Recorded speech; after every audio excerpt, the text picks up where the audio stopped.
খেন্তির মা আছো নাকি? এ ও কাকিমুনি তুমি বলো। হ্যাঁ বললাম তোর মা কই রে, একটু ডাল লাগতো। ও মা তো ওই ডালই আনতে বাজারে গেছে গো। এই খেন্তি শোন একটু। কি বলো কি হয়েছে? বললাম কালকে তোদের বাড়িতে কি নিয়ে ঝগড়া লেগেছিল রে? না না ঝগড়া কোথায়, জানোই তো আমার কাকাকে এরকম একটা কথাকেই চিল্লিয়ে চিল্লিয়ে বলতে থাকবে। না আমরা তো শুনলাম মনে হচ্ছিল বেশ ভালোই ঝগড়া লেগেছিল। তোমাদের বাড়ির পাশে পটল ও নাকি বাড়িটা বিক্রি করে দেবে বলছে। তোমাদের বাড়িতে নাকি মাঝে মাঝে ঝামেলা লাগে। কই না তো, কে বলেছে তোদের এসব কথা?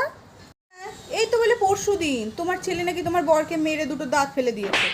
কেন তুমি জানো না? এ বাবা, তোমার বাড়ির খবর তুমি জানো না?